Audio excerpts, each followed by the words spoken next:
Mesdames et messieurs, c'est toujours pour nous un plaisir et un devoir de vous retrouver pour décrypter les faits marquants de l'actualité nationale. Et vous faites bien donc de nous suivre sur Matin Libre Télévision. Et c'est une reconnaissance que nous manifestons à votre égard, puisque vous êtes nombreux donc à être attentifs à tout ce que nous faisons sur votre chaîne de télévision. Aujourd'hui, nous parlerons justement d'un parti politique qui justement s'est retrouvé dans l'arène politique depuis quelques mois déjà. Malheureusement, au lendemain, il y a cette affaire de présumée corruption d'agents publics. Qu'est-ce qui reste du parti? Quelles sont les perspectives? Et donc, nous en parlerons avec l'un des responsables du parti. Il s'agit du parti Le Libéral. Le secrétaire général adjoint nous fait l'honneur donc d'être dans nos locaux. Désir Amaguiguer. Et puis, il s'appelle aussi Semevo, c'est bien ça, bonjour. Bonjour. Merci pour la disponibilité. C'est moi qui vous remercie. Je voudrais bien que vous vous présentiez à nos téléspectateurs plus amplement. Je suis Semevo Désir Amaguiguer. Oui. Je suis analyste financier à la base. Je suis le secrétaire général adjoint du parti du parti Le Libéral. Comment se porte le parti Le Libéral aujourd'hui? Le parti Le Libéral se porte très bien. Et puis, comme toutes les autres formations politiques, nous faisons nos activités comme cela se devait. On n'a pas de souci à se faire. Ah ben, on ne voit rien depuis justement cette affaire de présumée corruption. Il n'y a rien. Vous savez, un parti politique, c'est pas se présenter sur les chaînes de télévision, c'est pas attaquer, c'est pas critiquer le gouvernement qui fera l'activité d'un parti politique. Un parti Au moins les activités, les manifestations. Quand on parle de parti politique, c'est plus les activités liées à la sensibilisation des masses. Parce que lorsque vous créez un parti, surtout un nouveau parti comme le nôtre, l'objectif est de sensibiliser la masse à comprendre l'objectif de ce parti. Parce que beaucoup se disent que vous avez créé un parti, pourquoi vous n'êtes pas allé vers l'opposition, pourquoi vous n'êtes pas allé directement vers la mouvance, pourquoi vous avez créé votre parti, qu'est-ce qui vous a amené à créer votre parti. Donc, il faut pouvoir expliquer, il faut pouvoir chercher à augmenter la masse des sympathisants, des fans, des adhérents au parti. Et pour faire ce travail, vous n'avez pas besoin de vous promener sur les chaînes de télévision, sur les réseaux sociaux pour le faire. Et ce travail ne se fait pas de façon comme cela se voit sur les réseaux sociaux. Non, ça ne se fait pas comme ça. C'est un travail qui se fait en silence, en sourdine. Et après, quand vous sortez, on voit de la masse derrière vous. Vous n'êtes pas quand même du genre à cacher les activités. On sait comment le parti Le Libéral a été créé et puis on connaît bien votre leader et tout cela. Et voilà. Et la belle preuve, pour ce que je dis, la belle preuve, vous allez voir que lorsque nous avons créé notre parti, toutes les difficultés que nous avons eues pour réunir les pièces, nous ne les avons pas exposées sur la place publique. Parce qu'on aurait pu le faire, mais on ne l'a pas fait. Tout ce qu'on a eu comme organisation, difficultés, collecte des pièces, collecte des informations, correction, tout et tout, vous avez vu qu'on ne les a pas exposées. Il y a des activités qu'il faut exposer, qui requièrent la vie privée du président. Mais en ce qui concerne le parti, nous avons une organisation structurée où on fait avec beaucoup de sobriété dans notre travail. D'accord. Depuis, quelles sont les dernières activités que vous avez eu à faire? Je peux vous dire que depuis que nous avons eu à faire le congrès, après avoir obtenu le récépissé, nous sommes en train de recevoir les associations de jeunes, les associations de femmes. Nous discutons avec eux, nous organisons des sorties pour aller discuter avec nos représentants. Parce qu'il faut dire, le parti est tellement structuré que nous avons un organe consultatif, c'est-à-dire les délégués départementaux, les délégués communaux, les délégués d'arrondissement, les délégués de quartier, de village. Donc toutes ces choses-là, il faut les installer de façon progressive. Et puisque nous avons des échéances devant nous, il faut préparer ces personnes-là à aller à ces échéances, à faire le travail, à pouvoir sensibiliser. Donc on n'a pas assez de temps. Donc on n'a pas véritablement le temps pour se mettre sur la place publique en laissant ce travail-là. Voilà. Et quel est le moral aujourd'hui de vos collègues au sein du bureau exécutif national? Je peux vous dire que le moral est au top. Le moral est très, très au top. Parce que la vie du parti, la vie d'un parti ne se résume pas uniquement à celui du chef du parti ou du président du parti. Beaucoup ont tendance à croire que parce que Richard Boni-Oro est en difficulté, le parti est en difficulté. Non, le parti n'est pas en difficulté. C'est vrai que c'est un coup que nous avons reçu, mais le parti continue pas à exister normalement. Et qui aujourd'hui gère le parti? Bon, je peux vous dire, dans la structure du parti, dans la structure des partis politiques au Bénin, il y a le bureau politique, il y a le bureau national, il y a les coordinations départementales, il y a les organes consultatifs qui sont là, et je pense que toutes ces instances fonctionnent normalement. Et tout ce que le président doit faire, ce sont ces organes qui le lui dictent. Donc, il n'a pas d'activité à faire sans que le parti ne soit informé. Donc, même en son absence, le parti continue pas à exister et pas à être fort. C'est vrai que c'est un regroupement de jeunes, c'est beaucoup de jeunes qui sont regroupés au sein de ce parti.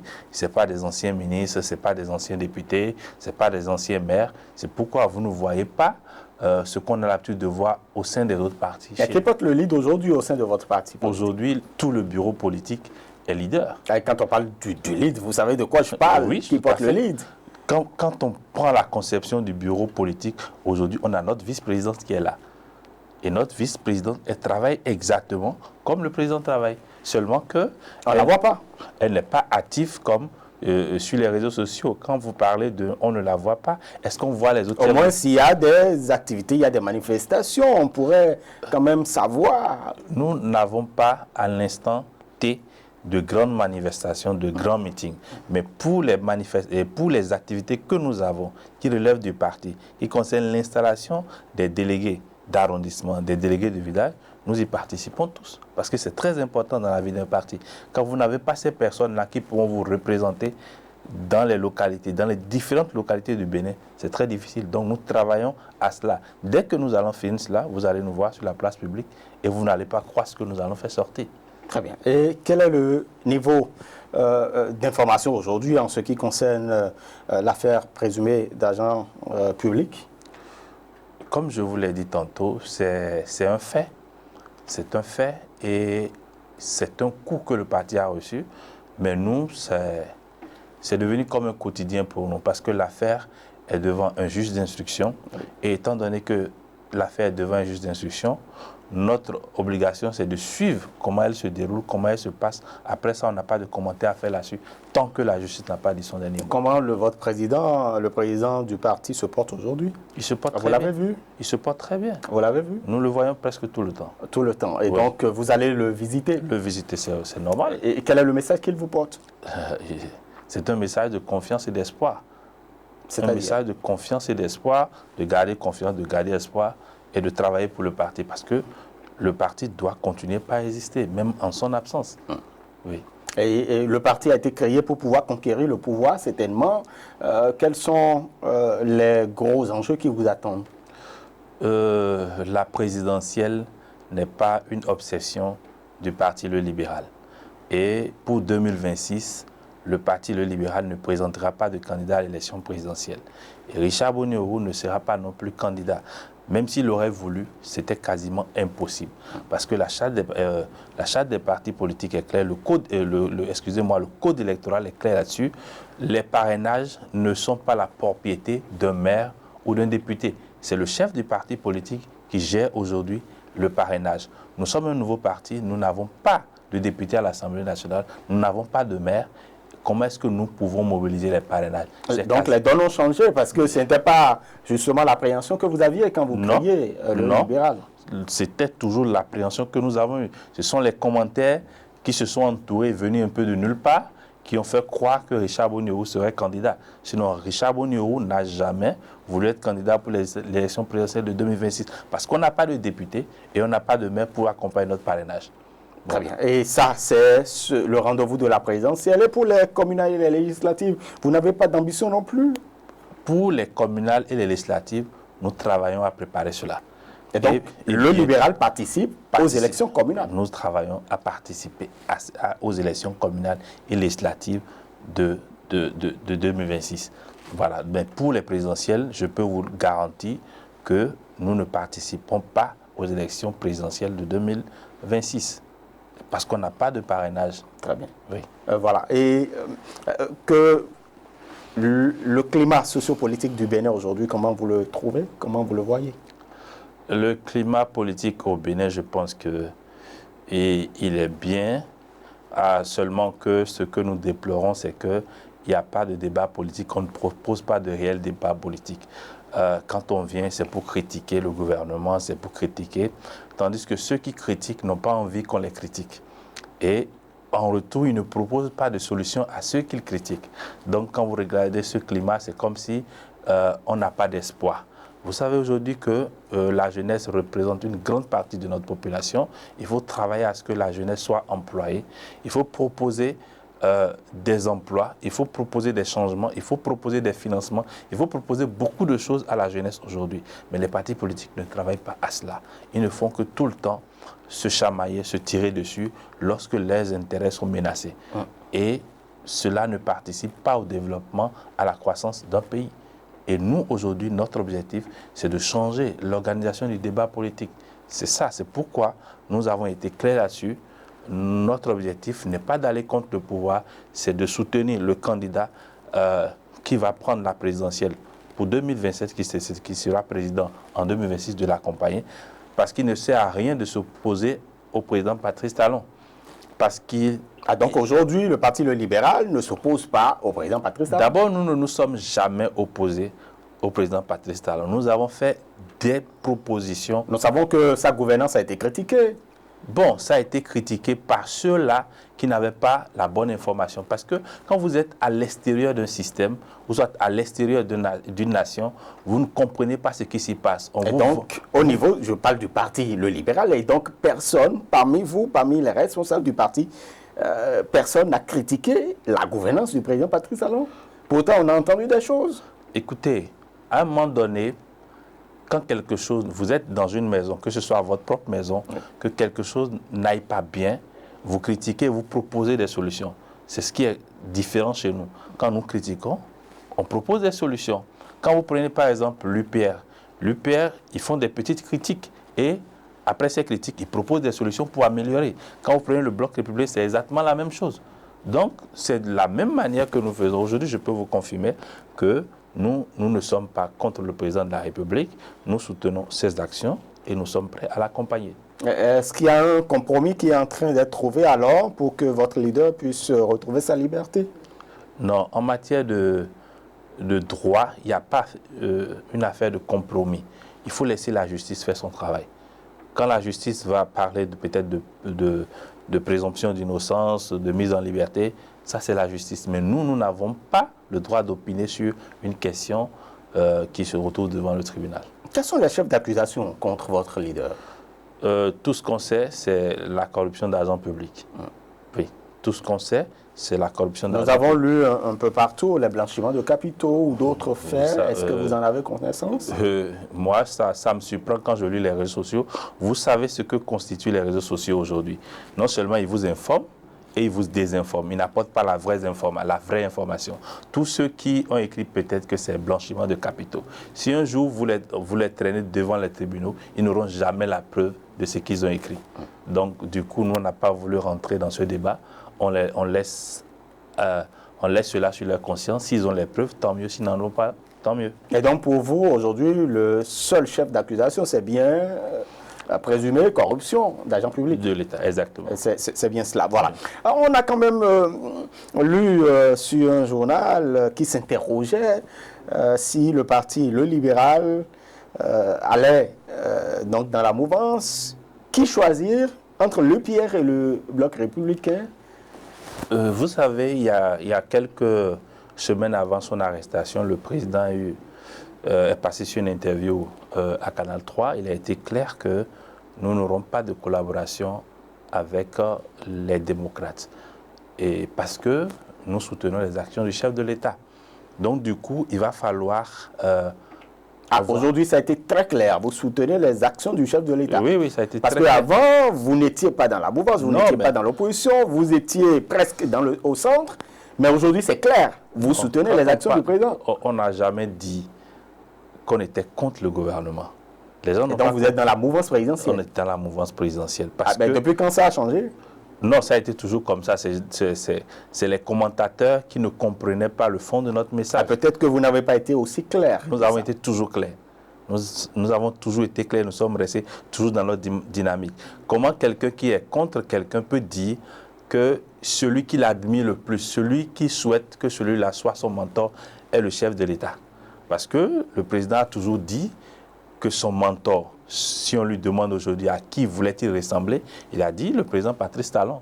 Mais s'il dit cela, c'est parce qu'il est avec lui, c'est parce qu'il le soutient. Mais il ne peut pas être contre cette personne et dire je souhaite ressembler à cette personne. Je crois qu'il a été clair en le disant. Donc je peux vous rassurer que nous travaillons à un accord de gouvernance entre l'UPR et le BR pour les élections à venir. Et donc vous n'avez pas encore choisi? Nous n'avons pas encore choisi. Je peux déjà vous dire que nous y travaillons. Et dans les jours à venir, vous aurez l'information. Et donc, d'ici là, vous allez fondre dans l'UPR ou dans le BR?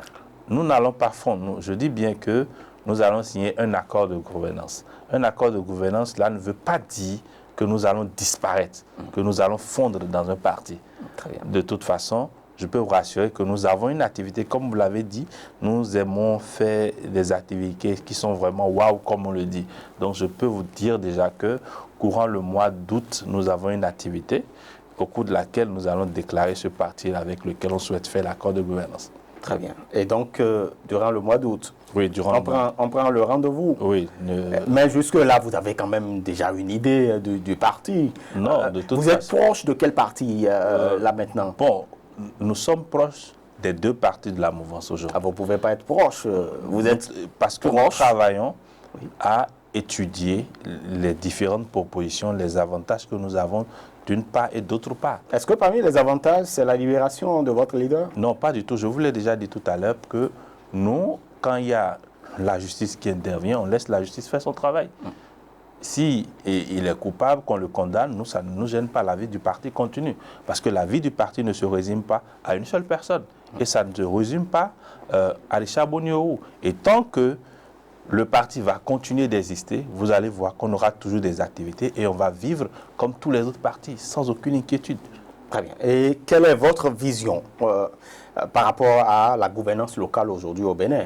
Vous savez que le 11 janvier prochain, nous irons donc aux élections pour pouvoir désigner les conseillers municipaux et communaux, devant désigner alors à la suite les maires et tout cela. Mais quelle appréciation vous faites un peu de la gouvernance locale au Bénin aujourd'hui?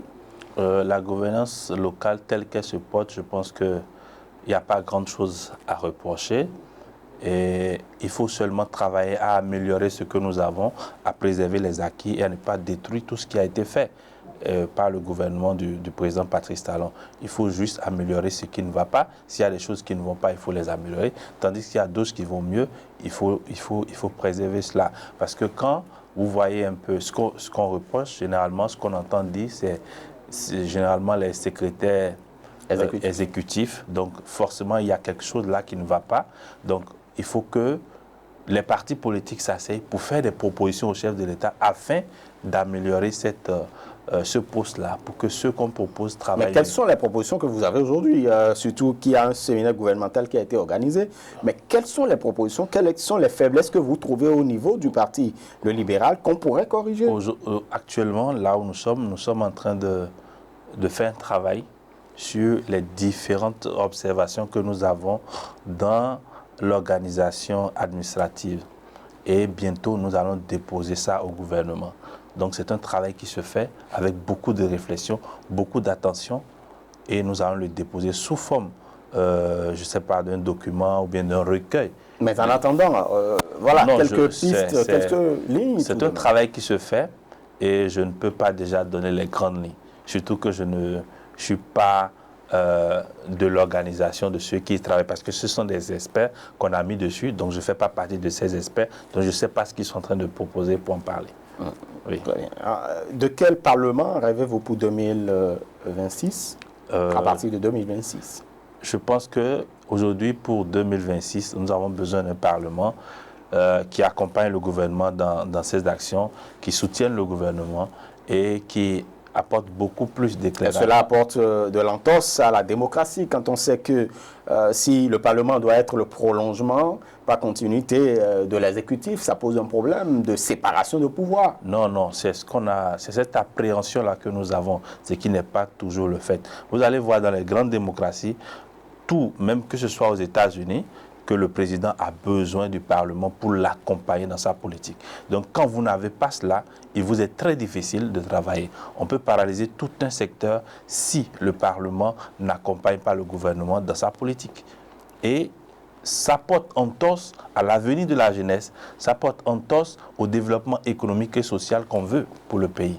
Donc, du coup, il faut véritablement travailler à ce que le Parlement accompagne le gouvernement dans son travail. Si par exemple le gouvernement a un projet de développement et qu'il envoie au Parlement et que le Parlement statue et bloque ce financement-là, pensez-vous que ces jeunes-là, pour qui on veut faire ce projet, vont bénéficier de cela? Non.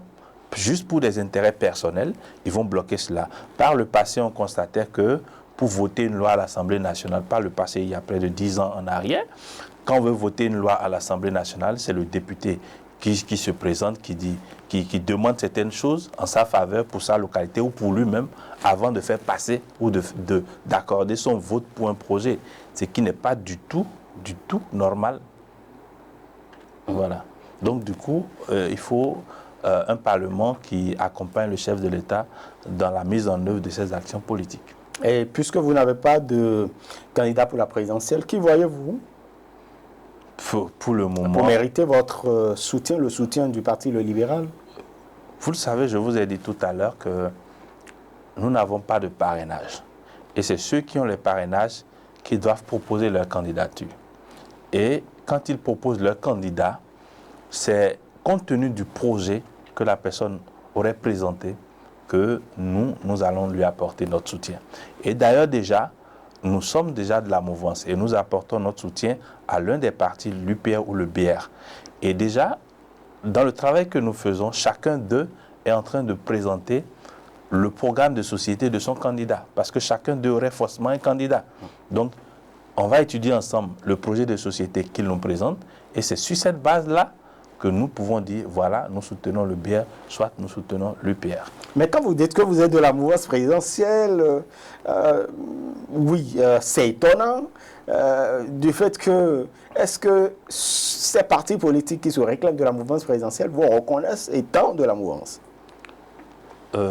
Pour être de la mouvance présidentielle, je ne pense pas qu'il existe un test qu'on doit faire pour être de la mouvance présidentielle. Et l'UP et le BR ne sont pas les seuls partis de la mouvance présidentielle. Tout à fait. Il y a plusieurs autres partis. Il y a Moël Bénin, il y a la Renaissance nationale. Voilà, c'est les partis que nous connaissons. Que vous connaissez juste parce qu'ils existaient bien avant nous. Bien parce qu'ils existaient avant nous. Mais ils ne font pas quelque chose d'extraordinaire que nous ne faisons pas pour être de la majorité présidentielle. S'il y a quelque chose d'extraordinaire qu'ils font, qui prouve qu'ils sont effectivement de la majorité présidentielle, dites-le nous pour que nous le fassions. Quand est-ce que vous avez pris la décision de rejoindre la mouvance présidentielle? Je vous l'ai dit, depuis que notre parti a été constitué, le président Richard Boniorou... On peut questionner les archives. Nous savons ce que vous avez déclaré lors de la mise sous le fond baptismal. Nous avons déclaré clairement... Oui. Que nous ne sommes pas de l'opposition. Tout à fait. Et donc, ça ne veut pas dire que vous êtes de la mouvance. Quand nous disons que nous sommes... Quand il y a deux bords politiques, que vous n'êtes pas de la gauche, c'est que vous êtes de la droite. Ah, pas du tout. Quand vous n'êtes pas de la droite, c'est pas systématique. Non, c'est en fait celui qui écoute le message et celui qui passe le message. La seule personne qui est susceptible de mieux comprendre le message, c'est celui qui passe son message.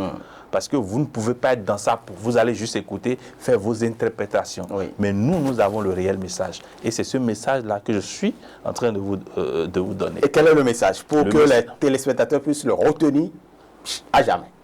Je vous le dis aujourd'hui en toute franchise. Richard Boniorou ne sera pas candidat pour l'élection présidentielle de 2026. Le parti Le Libéral ne va présenter aucun candidat pour les élections présidentielles de 2026. Le parti Le Libéral soutient et accompagne le chef de l'État.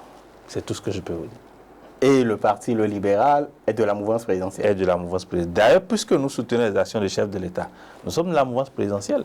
D'accord. Oui. Et vous présenterez des candidats pour les législatives, les communales? Bon, c'est normal parce que, vous savez, la charte des partis politiques est claire là-dessus. Si vous avez un parti politique que vous ne présentez pas des candidats pour 2 élections successives, on vous retire votre récépissé. Donc, du coup, nous, on est tenu de le faire. Très bien. Est-ce que votre récépissé, malgré cette affaire qui a éclaté, est-ce que votre récépissé est toujours intact ou c'est dénoncé ou qu'est-ce qui s'est passé? Non, je pense que nous sommes tous au Bénin et qu'il n'a jamais été dit nulle part que le récépissé avait un problème. Quand vous écoutez le ministre de l'Intérieur, je pense qu'il a été clair là-dessus. Il a dit que nous avons rempli les conditions nécessaires pour l'obtention de notre récépissé. Donc le récépissé ne souffrait d'aucune difficulté ou d'aucune illégalité. Et récemment, vous avez écouté le ministre Conté, député à l'Assemblée nationale, Janvier Yawedéou, qui a été clair là-dessus. Il a dit qu'on ne reproche presque rien au récépissé du Parti Le Libéral. Et je pense que, normalement, s'il y avait déjà quelque chose qui nous était reproché, on nous aurait adressé un courrier pour dire on vous retire votre récépissé. Et la loi est claire là-dessus. La charte des partis politiques, en son article 24, est claire là-dessus. Lorsque vous avez votre récépissé provisoire, il faut travailler à déposer 2 exemplaires du journal officiel au ministère de l'Intérieur. Après l'avoir déposé 8 jours après, le ministre de l'Intérieur vous délivre le récépissé définitif. Eu égard à tout cela, 8 jours après, le parti acquiert la personnalité juridique. Donc, depuis que nous avons effectué le dépôt des 2 exemplaires du journal officiel, nous avons la personnalité juridique. Et sans avoir le récépissé définitif? La loi est claire, vous pouvez la lire, j'ai le code là, je peux vous la lire. On dit 8 jours après, même si vous ne l'avez pas, oui, vous avez la personnalité juridique. Dès que vous avez la personnalité juridique, vous êtes un parti. Très bien. Voilà, donc je pense que... Est-ce qu'il peut arriver que vous demandiez quand même le récépissé définitif, une pièce qui montre que vous avez une existence légale? Nous avons une existence légale. Nous avons un document qui est avec nous. Oui. Si on n'avait pas ce document, on n'aurait jamais déposé, on ne serait jamais allé déposer le journal officiel. Et c'est inscrit à l'intérieur du journal officiel. Donc vous pouvez chercher à le voir, à le lire. Vous allez comprendre que le parti, le libéral, existe très bien. Ce sont les commentateurs, les journalistes à la quête d'informations qui écrivent pour se faire lire. Sinon, la vraie information, elle existe et elle est accessible. Très bien. Voilà. Merci beaucoup à vous, Semevo Amadi. Déjà, nous sommes en train de sortir de nos discussions. Mais en attendant, il y a quand même quelques sujets. Vous avez certainement suivi cette polémique autour de la fusion UP-PRD. Vous avez entendu des choses. Vous, en tant qu'acteur politique, quelle est la lecture politique que vous faites? Moi, je pense que ce que je peux dire, oui, c'est qu'il faudrait que ceux qui ont géré ce pays depuis les années 1970, 1980, 1990, qui ont participé à la conférence des forces vives de la nation, laissent la place aux jeunes pour que nous puissions écouter de nouveaux sons de cloche. Il faut qu'on arrête de faire des querelles qui impliquent la jeunesse, qui n'apportent rien à la jeunesse. C'est ce que moi je peux dire. Ces querelles qu'on fait tout le temps n'apportent rien au développement social et économique. On a des jeunes qui sont des chômeurs, on a des jeunes qui sortent des universités, qui n'ont pas d'emploi. Est-ce que ce combat qu'on fait apporte de l'emploi à la jeunesse? Est-ce que ce qu'on fait apporte du repas aux Béninois? C'est de ça qu'il est question. On pense qu'en faisant cela, cela apporte la paix, mais cela trouble la quiétude des Béninois. Donc je pense que ces personnes qui ont fait la politique tout le temps, qui ont apporté tout ce qu'ils ont au Bénin, puissent laisser la place à une jeune génération pour continuer le travail qu'ils ont laissé. Quelle est l'idéologie que vous défendez au sein du Parti Le Libéral? Comme son nom l'indique bien, c'est le libéralisme, qui n'est pas du libertinage. Le libéralisme que nous prenons aujourd'hui, c'est une société beaucoup plus libre, où chacun est plus libre, où chacun est libre de ses idées, chacun est libre de se faire ce qu'il veut, mais en restant encadré par les lois. Et il y a tout de même certains qui dénoncent quand même des restrictions de liberté, alors que vous prenez le libéralisme, la liberté. Vous savez, même dans le pays le plus démocratique au monde, les libertés sont encadrées. Que serait notre société si on n'avait pas encadré le comportement de chacun? Parce que la loi dit, votre liberté s'arrête là où commence celle des autres. Donc si on n'encadre pas cela, on peut vous attaquer dans la rue, on peut vous détruire dans la rue, on peut dire ce qu'on veut sur vous sans que jamais il n'y ait justice. Donc on a besoin d'une société beaucoup plus libre, mais que les libertés soient encadrées. Quels sont les enseignements que vous tirez justement des propos tenus par le ministre de l'Énergie qui a été remplacé, le ministre Akpona? Quels sont les enseignements qu'un acteur politique comme vous pourrait tirer justement de cette actualité-là? Non, je vais vous dire quelque chose. Excusez-moi, il est allé beaucoup trop loin. Il est allé beaucoup trop loin. Peut-être qu'il a les preuves de ce qu'il disait. Mais même s'il a les preuves, vous travaillez chez quelqu'un, vous êtes employé dans une maison, oui, et quelqu'un est passé là avant vous.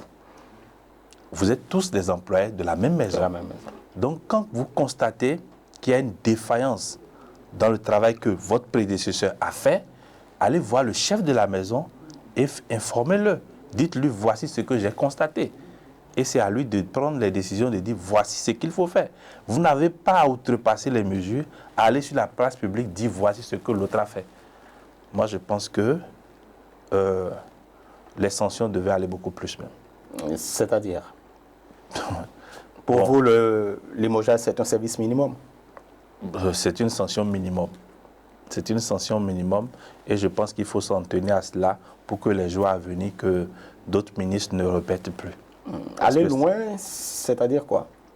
Mais s'il appartient à un parti politique, je ne sais pas s'il appartient à un parti politique, mais s'il appartient... Il appartient au bloc républicain. Donc il faudrait que le parti politique le suspende. Parce que c'est comme si quelque chose se passait également au sein du parti politique, il allait laisser les responsables du parti et allait également exposer. Donc du coup, il faudrait, si le chef de l'État l'a sanctionné, il faudrait également que le parti politique le sanctionne. Eh bien, ce serait une double peine. Non, mais non. Pourquoi? Alors, à quoi bon que les lois existent? À quoi bon que le droit existe? Il faut que les gens se comportent mal pour qu'on les sanctionne, afin de connaître l'existence de la loi. Voilà. Voilà, très bien. Merci beaucoup à vous.